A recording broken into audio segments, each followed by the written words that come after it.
thought a lot about this one. Yeah, it's interesting. Going back to Gamergate, I'd like to get someone just to analyze the Gamergate piece because I wasn't like super in the YouTube spaces at that time to know everything that was going on. I kind of watched it from afar. But, you know, if you think about, I actually thought a little bit about my own journey here because there would have been a time when I just said, 100%, I'm a feminist, absolutely, how could you not be? Now, I still might see myself as feminist, but I understand why people would have a reaction to that term because of the way that it's been used and weaponized and what it has come to mean in a modern context. I mean, I can tell you personally, I remember it, you know, I've had very conventional views on when I was like 18, 19. My first exposure to lean in girl boss feminism, I remember it, 2010, it was Sheryl Sandberg, she was super hot at that time, and I remember just being like, this is so annoying. But that was just annoying.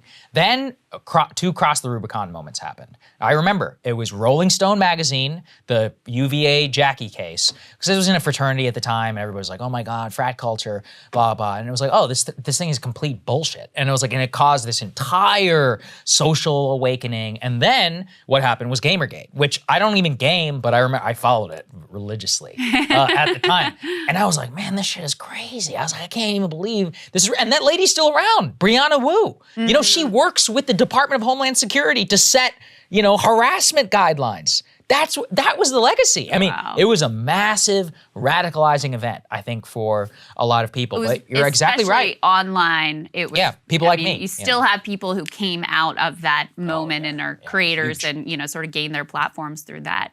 And, you know, I mean, the lean-in thing, actually, that was one thing that I thought about putting in, but the monologue was already pretty long because it just exposed how that type of feminism, it really is only for wealthy, mostly white women. Yeah, and that was a precursor, actually, to the racial anti-racism stuff, if you think about it. You know, the quotas on boards, because at first it started with women have to be CEOs. Then it started with, well, we need like black women CEOs. And then it was like, well, now we need racial quotas. Like, in a way, Lean In was the precursor to all of this. And this just really avoids any kind of deeper critique. Oh, yeah. Right? If your only goal is like, let's keep all the institutions in place, let's keep the CIA as it is, the political system as it is, the corporate greed and malfeasance and criminality as it is, but let's just put some like different, you know, more diverse faces at the top.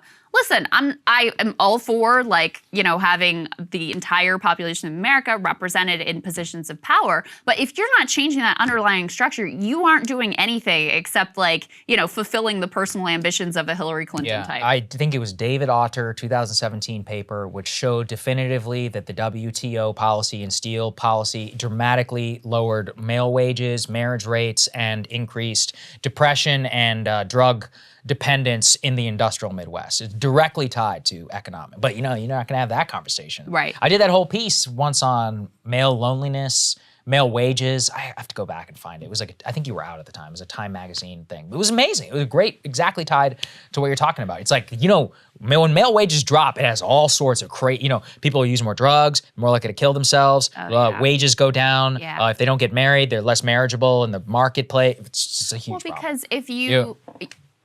Listen, society puts all kinds of expectations on men and women alike. And for men, the story is about being a provider. And then you rip away from people the ability to be that provider and you tell them it's their fault. I mean, yeah, that's gonna mess people up. Anyway, it's just, listen, have compassion for each other, I guess is the bottom line here.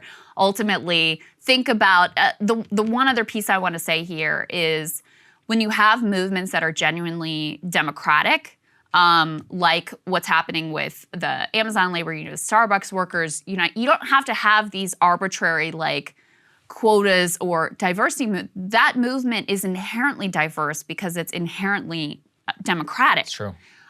So if you care about representation, which is a perfectly valid thing to care about, moving in the direction of thinking about a populist democratic solutions is going to automatically, you know, elevate the masses, which are diverse, which are truly representative of what this country is all about. Yeah, I think that's well said.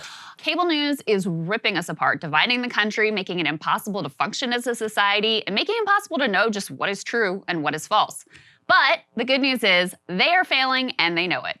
That is why we're building something new, a new mainstream, a healthier one, something more trustworthy, something that we are going to need in one of the most pivotal times in American history. We are building up here for the midterms, for the upcoming presidential election, but we need your help. So if you can help us out by becoming a premium member today at breakingpoints.com, we're trying to change America for the better and the entire world. So what are you waiting for, guys? Go to breakingpoints.com and sign up and help us build a new mainstream.